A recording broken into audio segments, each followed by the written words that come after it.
안녕하세요. 맹경제TV의 맹경제 목사입니다. 주사부TV 안성현 소장님. 네, 안녕하세요. 예, 안녕하세요. 예, 예.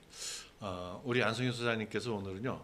알코올이 구강 및 식도에 미치는 영향이라는 제목으로 구강과 식도. 저도 예전에 오랫동안 그 역류성 식도염을 알았는데 이제 새벽 예배하는 과정에서 좀 나타났던 것인데 다 적어냈지만 식도가 굉장히 중요하거든요. 구강과 식도에 알코올이 어떤 영향을 미치는지 우리 소장님 말씀을 경청해 듣기로 하겠습니다. 소장님 말씀 주시죠. 그렇습니다. 이제 술을 주사기로 혈관에 찌르는 법은 거의 없을 거예요. 입을 통해 마실 겁니다. 그럼 입에서부터 식도로 해가지고 위장, 소장, 대장, 췌장, 간장 뭐 온갖 장기가 다 망가지거든요. 그렇게 들어가는 순서대로 이제 설명을 드리도록 하겠습니다. 그래서 이번에는 알코올이 구강 및 식도에 미치는 영향에 대해서 설명드리도록 하겠습니다. 신체 질환에 대해서는 자세히 설명을 안 드렸습니다. 근데 이번부터는 신체 질환에 대해서 이제 조금씩 설명드리도록 하겠습니다. 알코올도 신체 질환에 대해서 알아봅니다. 알코올을 주사로 혈관에 직접 투여하는 방법도 물론 있겠지만 술꾼들은 마시는 즐거움, 취하는 즐거움 때문에 입으로 마시게 마련입니다. 입을 통하지 않고는 달리 마실 수 있는 방법이 없습니다. 모든 음식물을 받아들이기 위해 열려있는 구강과 식도가 즐기는 술로 인하여 병의 시발이 된다면 보통 문제가 아닐 겁니다. 특히 술을 마실 때에는 구강과 식도 보호에 유의를 해야 합니다. 의학계의 보고에 의하면 음주로 인하여 구강, 혀, 인두는 위로는 비장, 앞으로는 구강으로 이어지며 식도와 후두에 접속된 깔때기 모양의 근육성 기관이 인두입니다. 인두, 또 식도의 질환이 매년 증가할 수 있다고 합니다. 실제 50대 후반의 남자가 알코올 중독으로 정형병원에 입원했습니다.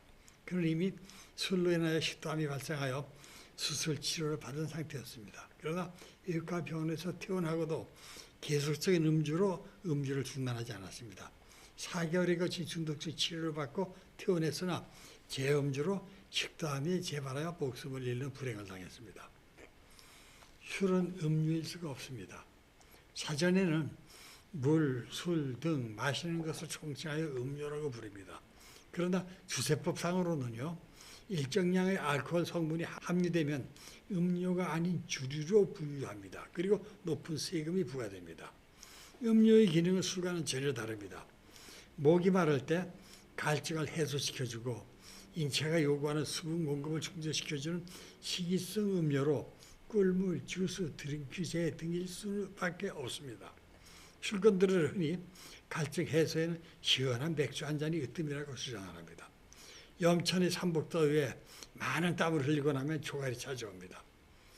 이런 심한 갈증에 냉각된 맥주 한 잔이면 갈증을 해소해 주는 것은 물론이거니와 기운도 새로 솟게 해주는 것 같이 느껴집니다. 이것이 과학으로 입증할 수 있는 사실일까요? 한번 알아봅시다. 그것은 사실입니다. 저도 월남전 참전 당시 건기의 무더위에 엄청 시달렸습니다. 전기가 공급되지 않는 곳이라 부처에 의존할 수밖에 없었습니다. 부처에서는 더운 바람만 나올 뿐이었습니다. 그때 터득한 요령이 냉각된 맥주였습니다. 일선 전투부대에는 전기가 들어오지 않으니 물론 냉장고도 사용할 수 없습니다. 부대 PX의 캔맥주는 차고 멈췄으나 이를 냉각시킬 방법이 없었습니다. 냉각되지 않는 맥주는 오줌 맛이 났습니다. 우리는 고심 끝에 해결책을 찾아냈습니다. 물론 주범은 저였지만요. 그것은 부대장의 엄한 처벌을 각오한 아주 위험한 발상이었습니다. 부대장 지프에 달린 차량용 소화기를 잠시 훔쳐내 캔맥주를 냉각시키는 방법이었습니다. 그것은 생각보다 훨씬 효과적이었습니다. 캔맥주에 차량용 소화기를 발사하면 1분도 채 걸리지 않아 냉각되었습니다. 그렇게 냉각된 캔맥주 한 칸이면 마셔도 해소되지 않는 조갈이 희신도 해소되었습니다. 꼬리가 길면 밟힌다고 나중에 그 사실을 발각되어 곤욕을 치르기를 했지만요. 그러면 알코올은 왜 이렇게 타늘듯한 조갈 해소에 양효과를 발휘할까요? 그것은 우리의 위장 기능 때문입니다. 위장은 소화 기능만 있지 흡수 기능이 전혀 없습니다. 물 한 방울도 흡수하지 못합니다. 우리가 마신 물은 위장을 거쳐 소장과 제장으로 내려가야 비로소 흡수가 시작이 됩니다. 마신 물이 이렇게 장으로 내려가기까지 상당한 시간이 소요되기 때문에 냉수를 마셔도 당장 갈증은 해소되지 않습니다. 그러나 알코올의 경우에는 물과는 다릅니다. 알코올은 침성이 강합니다. 우리가 병원에서 주사를 맞을 때 알코올을 적신 솜으로 주사를 맞을 부위를 문질러 소독을 합니다. 그래서 알코올이 피하에 침투되어 있는 세균도 알코올의 침투로 살균 작용을 합니다. 이렇게 강한 침투력으로 알코올의 위장에 들어가자마자 이벽 점막을 뚫고 침투합니다. 물론 수분도 함께 침투합니다. 그러니까 타는 듯한 갈등도 순식간에 해소가 되는 겁니다. 맥주는 4%의 알코올과 나머지는 수분으로 만들어집니다.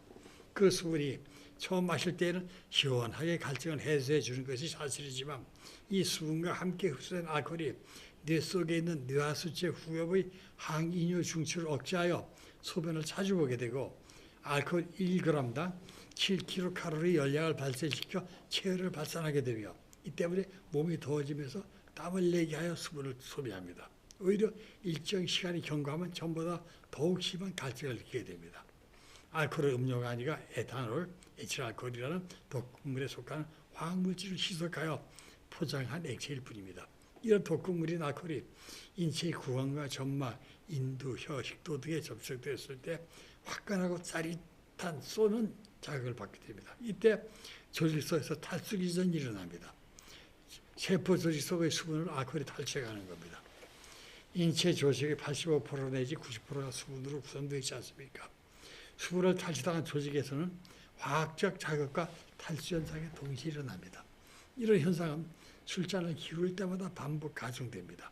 또 음주 시 담배를 함께 피우면 상승작용이 일어나 염증과 암화가 계속된다는 것이 전문가들의 주장입니다. 알코올을 과다하게 섭취했을 경우 비타민 A와 비타민 B 그룹이 파괴될 위험성이 높고 병변은 가해증 빠른 속도로 진행이 됩니다. 즉 설암, 구순암, 식도암 등의 발생률이 결코 낮은 수준이 아닙니다. 수년 혹은 수십 년 동안 술과 담배를 계속했을 경우 전체 음자의 12% 미국 통계입니다. 12%가 구강암으로 발전되었다는 보고도 있습니다. 여기에 특이한 증상을 소개합니다. 말로리 웨이지 증후군이라는 겁니다. 보드카나 위스키, 또 브랜드, 고량주 등과 같은 도수 높은 술을 포함하거나 과음했을 경우 갑작스러운 토기와 토해를 일으키는 일이 있습니다. 음주기간이 긴 만성 알코올 중독자의 경우에는 이보다 도수가 낮은 술로도 이러한 병증이 발생하는 경우가 있습니다. 이러한 증세는 알코올 중독 사이에 흔히 일어나는 병으로 말로리 웨이지 증후군이라고 부릅니다. 1976년 알코올 전문 연구가인 나위라는 학자가 있는데 이 사람이 말로리 웨이지 증후군은 77.5%는 알코올 때문에 발생된다는 사실을 의학계에 보고했습니다. 저도 이 말로리 웨이지 증후군을 경험했습니다. 당시 저는 심한 알코올 상태를 인지하고 있었으며 이런 사실을 숨기고 있었습니다. 나는 술로 인하여 경제활동은 전혀 하지 못했습니다.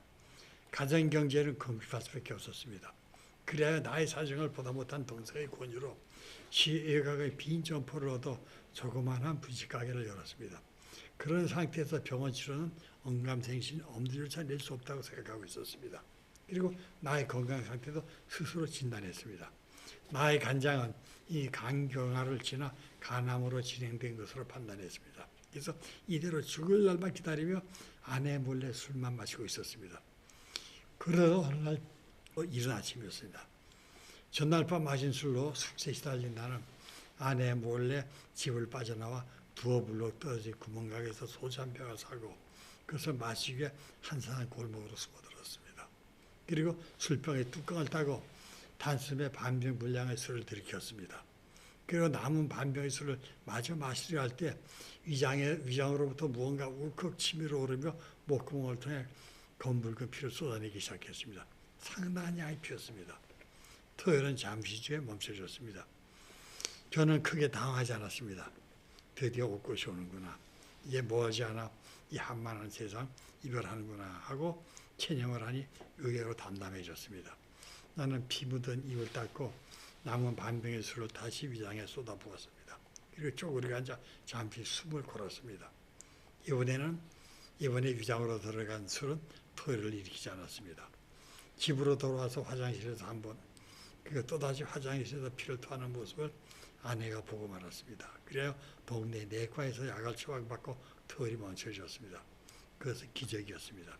이렇게 쉽게 멈출 토혈이 아닌데 돌팔이 같은 처방으로 멈춰진 것이 기적이었습니다. 이 사건이 시발이 되어 정신병원까지 가게 되었습니다. 이 병은 도수 높은 술을 마셨을 경우 위의 바로 상부의 관문 역할을 하는 분문과 식도 인접 부위 점막이 강한 알코올에 접촉됨으로써 화학적 자극을 받아 미란 상태의 가벼운 손상을 입게 되는 데서부터 일어나는 증후군입니다. 여기서 음주를 중단하지 않고 계속하면 점막 하근층이 파열을 일으키게 되고 점막 하동목도 따라서 파열을 일으켜 무소홀히 마치 대출혈을 가져옵니다. 상처는 더 확대되고 뇌 속의 구토 증초는 질서 있는 명령을 내리지 못해 구토 반응 계통이 깨지게 되면서 구토와 횡격막의 상관관계도 통제를 잃어버려 분문부에서 식도를 향하여 타격적 역상 운동이 일어남으로써 손상 부위 출혈은 한층 더 심하게 됩니다. 환자는 이와 같은 충격을 견디지 못하고 심한 빈전 상태에 빠지게 됩니다. 이런 상황에 처하게 되면 누구나 당황할 수밖에 없을 것입니다. 그러나 응급조치만 적절히 취하면 사망에 이르지는 않습니다. 이런 증후군의 증상을 나타내는 환자를 신속하게 병원에 이송하였다 할지라도 경험 있는 유능한 의사가 아니면 출혈과 구토의 원인을 가려내기가 쉽지 않습니다. 무엇보다도 먼저 환자에게 점적 주사를 실시하여 출혈 부위와 병의 종류를 가려내야 합니다. 알코올성 간경화증에서 흔히 오는 식도정맥류의 파열인지 위궤양이나 위암에 의한 출혈인지 등을 구별하기 위해 내시경 검사를 우선적으로 실시하여 말로리 웨이즈 증후군이라는 진단이 확정되면 지혈 치료를 서둘러야 합니다. 최근에는 왕관 출혈을 제어하고는 내시경 관찰로 무수 알코올을 출혈부에 바르면 알코올의 탈수작용을 해 혈액응고에 도움을 줘 지혈이 가능하고도 합니다. 자, 여기까지 오늘을 마치도록 하겠습니다. 그러니까 굳이 알코올 중독, 술을 안 마셔도 가끔 건강이 상한 사람들한테서 일어나기도 하는 그러한 모습들이 좀 있는 것 같습니다. 하지만 알코올로 인해서 이러한 모습이 나타난다면 더 힘들고 어려운 과정이 되겠죠. 우리 다시 한번 알코올 중독의 경각심을 가지고 알코올을 멀리하는 우리 영상 시청자들 되시기 바랍니다. 오늘 말씀 감사합니다. 수고하셨습니다. 여기서 마치겠습니다.